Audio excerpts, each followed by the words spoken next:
Hey, what's cracking? How are you doing today? Hope this video finds you doing well. I hope that you, my friend, are sitting on top of the world. Thank you for clicking on the video. If it's the first time you ever have, my name is Ricky Dye, and I went to prison when I was 15 years old in the state of Oklahoma. I was there for 20 and a half years. And I can't do anything about what I did to go to prison. But what I can do is try to shed a little light on what happens when you send a kid to prison, what you can expect to go through if you go there, if you have a loved one going there. So I share my experiences, the things that have happened to me, the things that I saw, things that I was a part of. And in the beginning, I didn't really know where to begin, so I just started at the beginning. Started at when I was 15 years old, what led to me going to prison, being certified as an adult, ending up in prison with a grown men as a child, as a kid. So you'll enjoy them the most if you'll start at the beginning. With that being said, today I'm going to jump right into my story. I'm at Hinton. I was there 8 years, so the stories about Hinton are a little jumbled and out of order because can't remember and sometimes which order they're in. Today's video and the next video will go back to back. Of that I'm certain. So I am living in a day room. I'm living on A unit, and I have been on the yard for quite a while now. At this time, I had already been involved in a stabbing and a whole bunch of fights. So I had kind of a reputation on that yard as a guy that would fight and get a knife. People tried to avoid getting in trouble with me. But at the same time, while people try to avoid getting in trouble with you because they know it'll be so serious if they do, at the same time, it makes things much more dangerous for you once you acquire that reputation. Because we're used to, when I was just a kid, people looked at me as no threat, someone they could just fight and that would be it.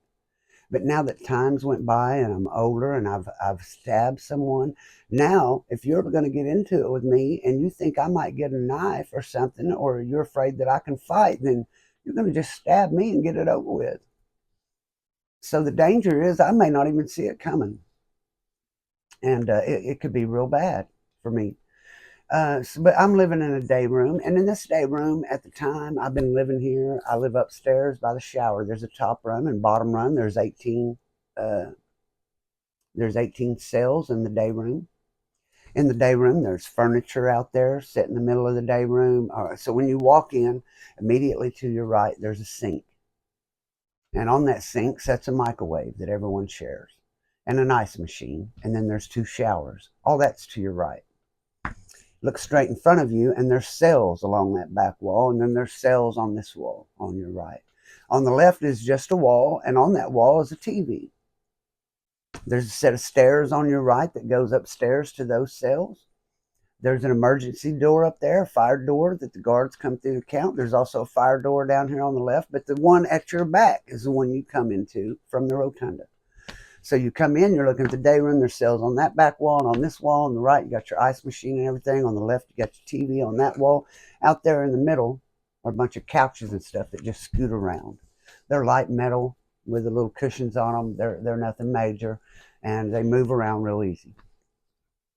There's 2 TVs on that wall, and if you want to watch TV, you sit out there on one of those couches, and you get a little pair of headphones and a little radio. They sold them on the canteen. When you get there, they'll offer you one, whether you have money or not. Hey, you'll need this radio to watch TV. Here's your radio. If you want one, we'll write you down when you get money in, whether it's from gang pay, from working all month, or whether your family sends it to you. We'll take the first $10 for that. And if you want a lock for your locker box, we'll take 5 more for that. So you can start off owing $15 and get you a pair of headphones and a lock right when you get there.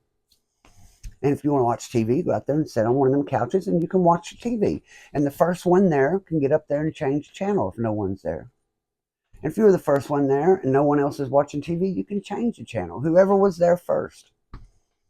But unless you're just weak, no one comes and just changes the channel on you. There's a lot of fights over that TV. I've been living in this day room for 6-8 months at this time. And there's really no one in there that raises hell. Everyone gets along. There's an equal number of blacks and whites in the day room. They do that everywhere you go. They try to keep the day rooms racially balanced in case something jumps off one side, doesn't greatly outnumber the other. Then there'll be a few cells with Mexicans or Indians in the cell. Sometimes they'll put them in together, but sometimes they'll be in with the whites or blacks. Uh, so everything seems to be pretty cool in this day room. Everybody gets along. And then they move in a guy. And I'm going to use these guys, the names they went by in prison, because they ended up being real good friends of mine. And if I was able to get a hold of them, I'd get them on here to talk about it with me. I won't say my cell partner's name, the guy that ended up being my cell partner, that these two stories are all about. I won't say his name. So first thing happens is they move Killer in this cell, in the unit, in the day room, upstairs in the corner. Killer Miller is what they call him. Killer Miller. He's blood from Red Mob. Killer Miller's a bad dude, man. He's like, Killer Miller is 6'2" and weighs 220. And I know that because he walks around saying, I'm 6'2", 220, and I hit hard as a mule kicks. That's what he says. I hit hard as a mule kicks. And he wasn't lying, because it wasn't long, and I seen him get into it with this dude at the microwave, a white guy, jammed him up about some money. Killer owed him about a cap of weed or something. And he was jamming Killer up, you know, kind of got a look on his face. Killer's bigger than him, but he's getting an attitude with Killer, and all of a sudden, Killer hit him one time, boom, and stepped back. And that white dude stared at him a second, and he swung twice and then fell face forward like Ric Flair, if you've ever seen that shit. I swear, that shit looked so funny, but it was for real. Killer just, bam, hit him and stepped back. Dude looked at him, and then just fell face forward, out cold. So he really can hit hard as a mule kick. And here's the difference in prison. One of the main differences that people, you don't really think about it, but besides the fact that you can't leave, that you're locked up, you can't go nowhere. One of the main differences about prison is this. You run into people who are assholes. You know, you go to town, you run into an asshole, just run into an asshole. But if everybody you run into is an asshole, you're the asshole. That's what my uncle tells me. But you know, there's people out there, and they're looking for it, man. They're in a bad mood all the time. They're always looking for it. The difference is, in prison, you're more apt to be around those people, because those people have gotten in trouble out here, and now they're all in a little group together. These are all the people that have bad attitudes all the time, and you've got them all in here together. And why does it not stay civilized? Because nobody can go to the police. Because if you got a problem with someone and you run to the police for help, police going to help you get away from that guy. But then everyone hates you, no matter where you go. So you can't go to the police, and you can't get away from this dude. If you're out here in the world, even if you couldn't get off this block I live on, you still can get away from people. I could go to my house and not see these people. But when you're in a locked up together in this day room, even though you've got your own cell, you're going to run into them at the microwave. You're going to run into them at the ice machine. One of you are going to have to go after the other in the shower. You cannot avoid each other. You're sharing the same two TVs. So when you end up having a problem with someone, if there's somebody you want to avoid them, there's really no way to. So when you would see Killer down at the microwave, say he don't have nothing to eat, Killer would go down there and hang out at the microwave and make people give him something to eat when they're cooking their shit. You know what I'm saying? Just they come down, hey man, I'm hungry, man. You gonna cut me in? He'll end up getting something from everyone until he ain't hungry no more. So you see people that try not to go to the microwave while Killer's out there, because he's a big dude. He works out, he does push-ups all the time. He's always out there shadow boxing. You know, this fool can fight his ass off. He's rough as hell. So people are trying to stay out of it with Killer, man. Okay, so we got that going on, and I ain't going to avoid Killer, man. I don't know what it is about me. It's always got me in trouble, but there's just something about me. I cannot run from anything. Like, if it's someone my size or smaller, and I know that I can whoop them, they can get away with whatever. I'm not going to do nothing about it, dude. I'm not going to fight them if I know I could probably win. But if you're bigger than me and you might be able to whoop me, dude, and I have doubts in my mind, I'm going to have to test that, man, because I don't know why I'm like that, but it's got me hit in the head a lot of times, I promise you. So Killer Miller, I know me and him's going to butt heads. I know we are, because he's doing this to everyone, and everyone, no one will stand up to him. And he's talking shit about how no one will stand up to him. And I am down there in the microwave and try to get some of my sausage or something. I don't remember. And I told him no. And one word come after another. And he went, I hit hard as a mule kicks. And I said, I'm from the country where I come from, we ride mules. I didn't know if that was going to get me in a fight with him or what. But I figured if we're going to keep butting heads all the time, It's better to get it over with. And when I said that, I thought it sounded real cool, but also I was hoping it would make him laugh, and it did. Killer started laughing. Next thing you know, me and him get along. Next thing you know, me and him's always running around. We're smoking weed. We're getting high. Now we're smoking partners. Me and Killer. Every time he comes up with a joint or cap of weed, he come and get me and we'll go smoke it.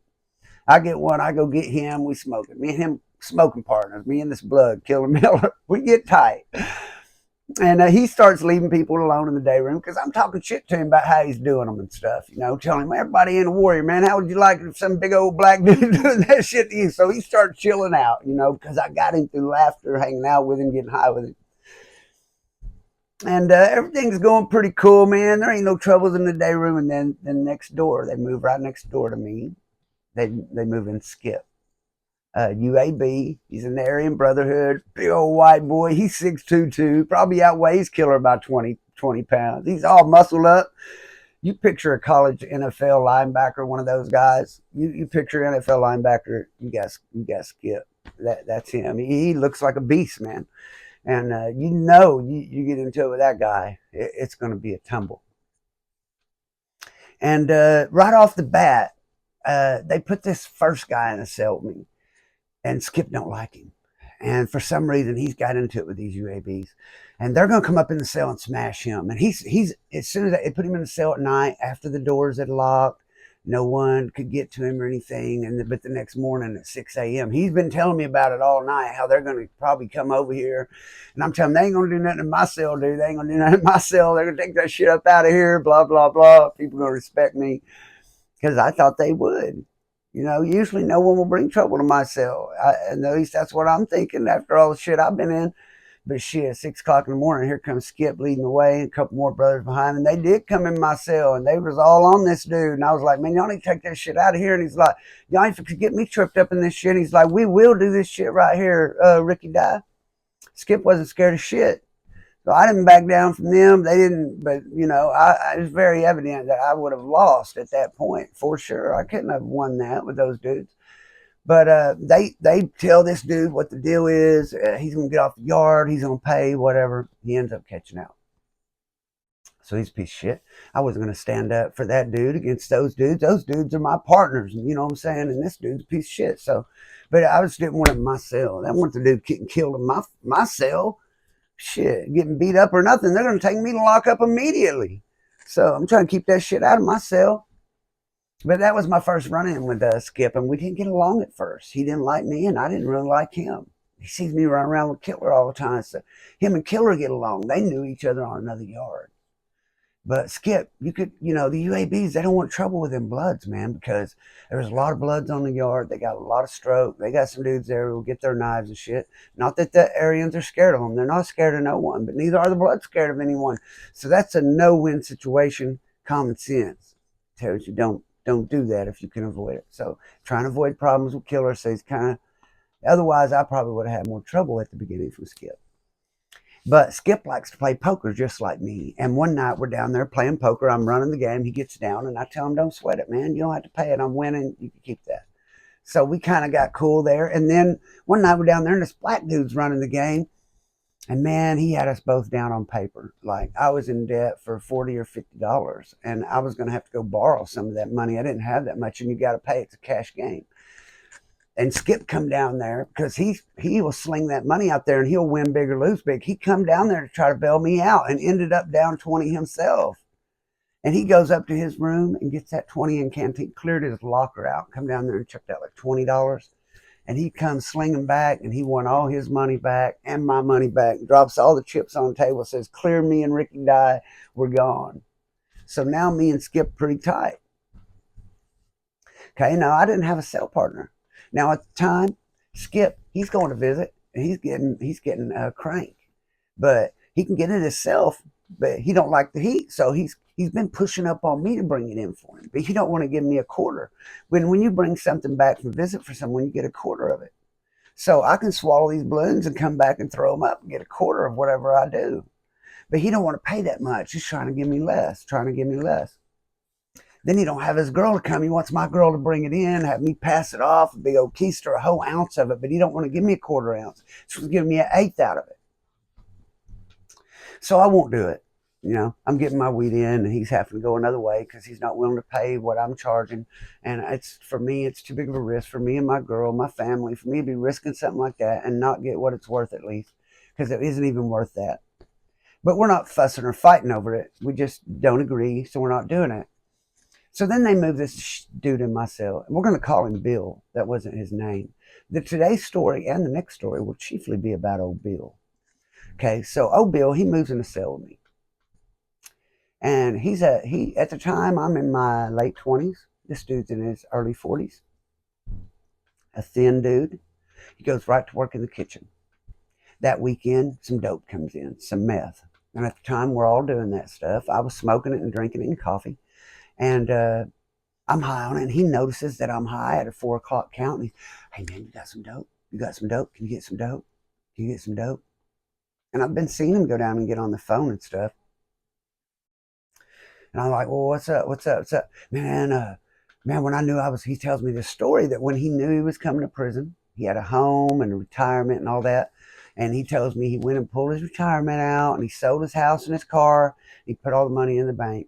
And all he had to do is call his mom and she'd send it. The money was just to last him while he was in and to pay for his lawyer. But he had like $20,000 left after he paid his lawyer. He made it sound believable. Like, this dude's got 20 grand right now in the bank. We'll just call and get it picked up. So I'm like, okay, dude, I'll get you some. I'm thinking I'll go over here and make a deal with Skip, get $100 paper and give it to this dude for $100, see if he can really do this. And I'll give Skip like 15 caps, which only costs me like half price to see if this is going to work. So I don't lose so much if it doesn't.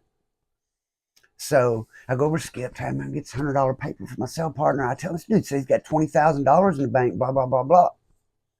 So Skip's on the dope. He immediately starts thinking dollar signs, and I could see it in his eyes say, oh, cool out, dude. I don't know this dude.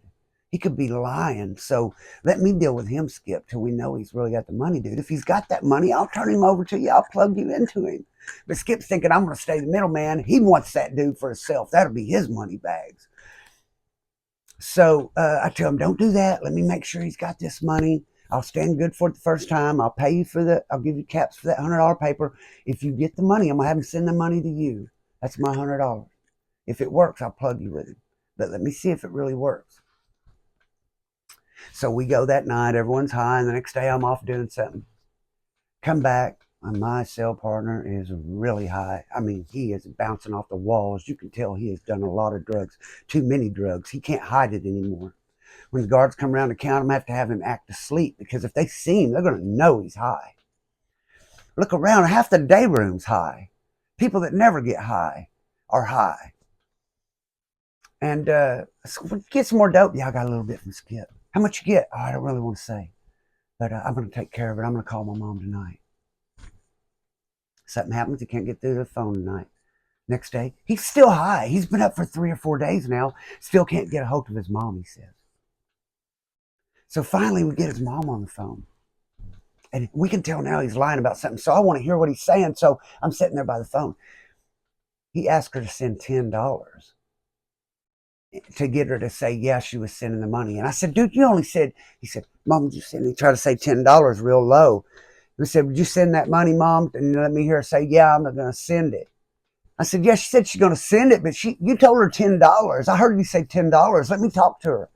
So, dude, I end up getting on the phone, and this old woman tells me that he don't have no money, that his wife left him because he kept doing drugs. He overdosed on it several times, that they're on a fixed budget, that they don't have no money. They're barely surviving, that his daddy's sick, and they don't have no insurance to cover it, and that they told him not to get in a jam because $10 was all they could send.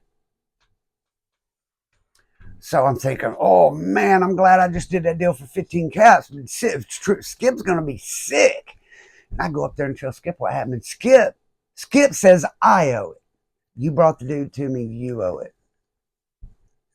How much does he owe you, dude? How much did you give him? I gave him an 8-ball. He owes me $500 plus that $100 that you got. $600. I said, what? $600? You gave that dude $500 more worth of dope with me telling you that he might not really have it? Why would you do that? You brought him to me. I wouldn't even never talk to that dude if it wasn't for you. So now we're arguing. We're high and we're arguing. We're not about to fight, but we're arguing about this. And we're out on the run in front of our cell. I live at the very end, and he's right next to me. We're standing on top of him. We're arguing about this. We didn't got carried away. Forgot we're not in the cell. We're upset. We're high. We're talking about this. I don't realize Killer is just right there by the showers at the washer and dryer. Okay, so just a little past my end cell, there's 2 showers and there's a washer and dryer that the day room shares. And Killer's right there. And Skip says, I said, my mom ain't got no $600 to send, dude. I'm not even going to ask her, dude. I'm not asking my family for $600 because of that dude. And, well, you got to bring my shit in. You got to bring that ounce in, dude, and I'm not giving you nothing. And when Killer heard that, he said, is that right, Ricky? I gave that dude a cap of weed. You're about to bring all the homie shit in, and we don't owe you nothing. If you're going to let him do you like that. So now I'm in a spot. I can't bring that dude shit in even if I wanted to for free, because then Killer's going to think I'm weak. I would be weak if I agreed to that, because I didn't bring that dude to him for that other $500. He went behind my back and gave it to him. But I do business with Killer and all these Bloods that they pretty much run the other end of the yard. The Bloods do. His homeboys. His other homeboy, Chill, I run around with him. I'm his smoking partner too. These guys I run around with a lot, and they're going to think I'm a weak little bitch if I just cave in and do this, because they know I didn't go get all that from that dude. But now this dude is saying, you're going to do it or we're going to have trouble, me and you and the brothers.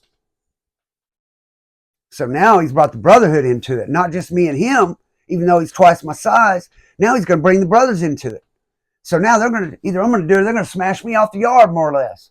So now I'm thinking, is that right? So I'm going to have to go get me some weapons to try to get these motherfuckers by myself before they get me.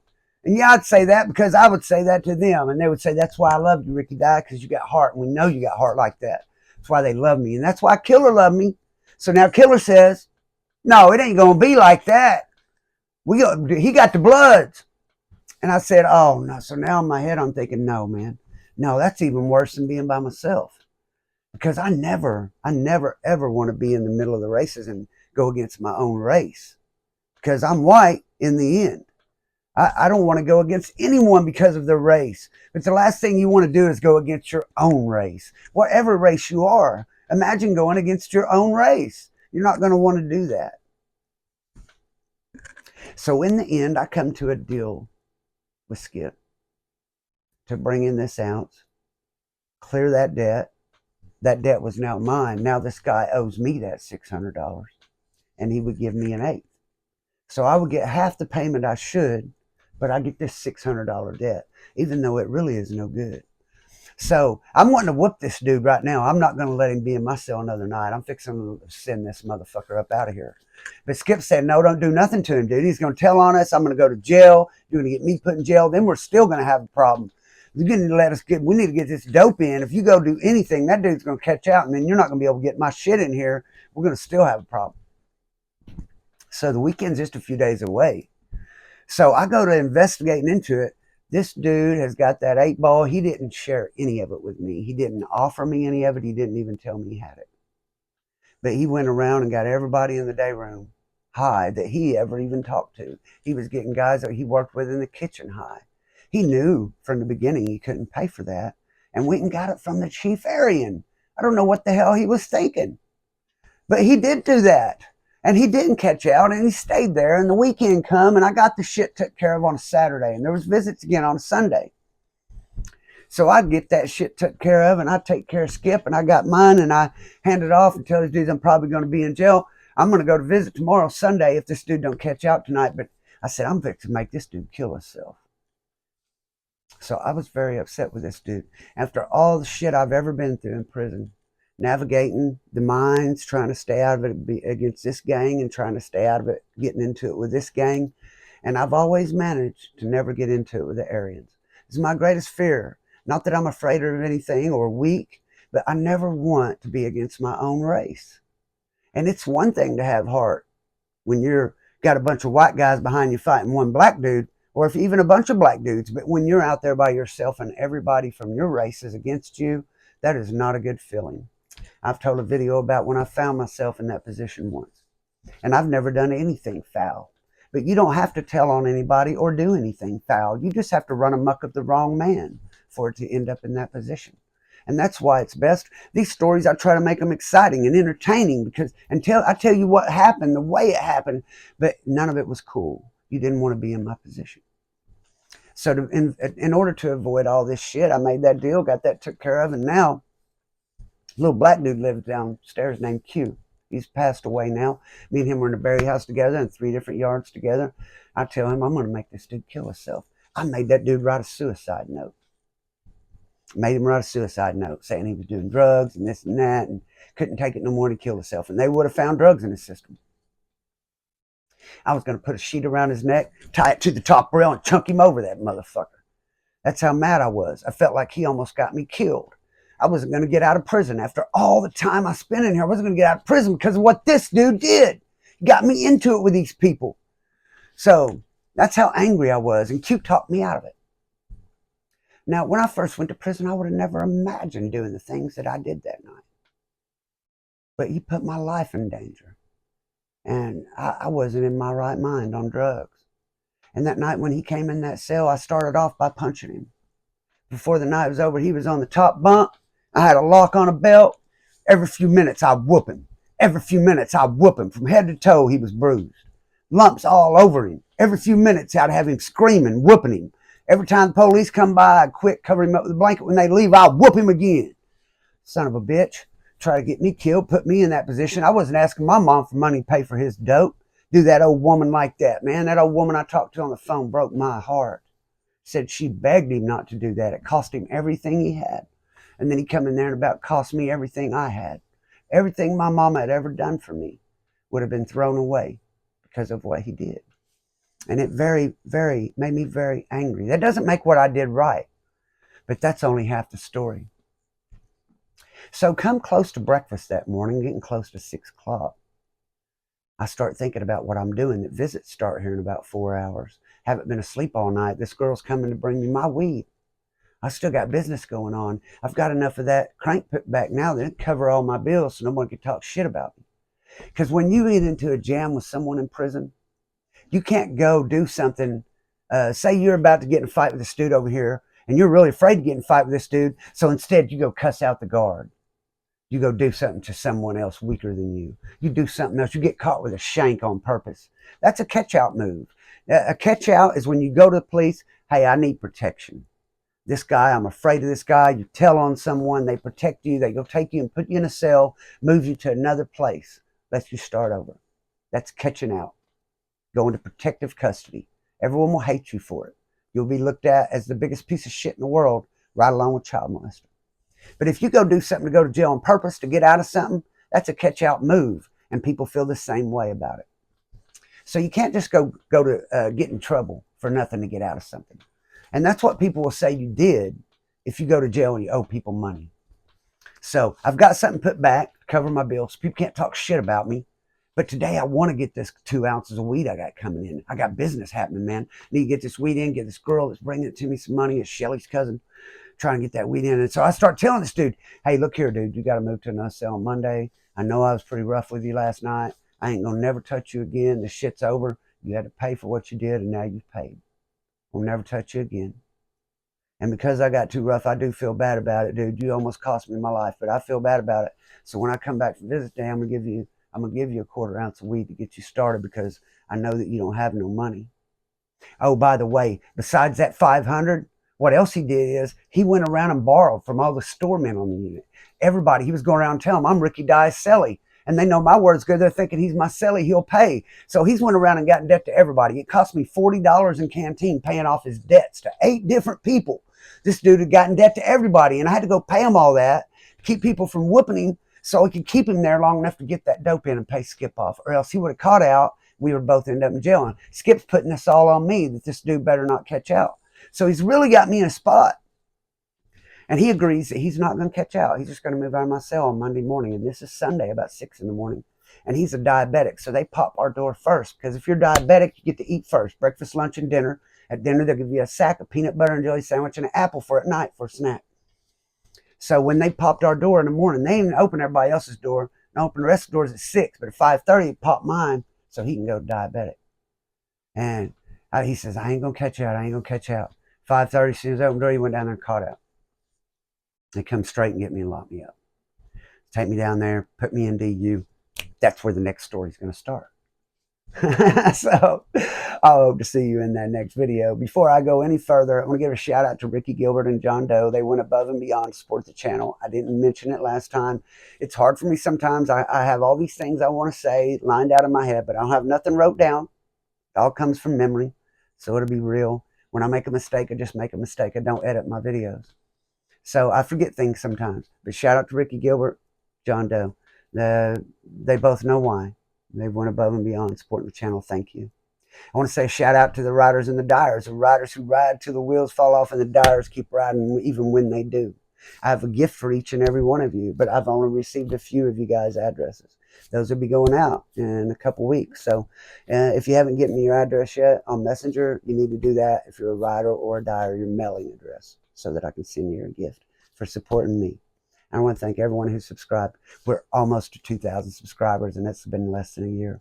I really feel blessed. If you haven't subscribed yet, please do that for me. Until the next video, may God bless, keep, and protect each one of you. Peace out.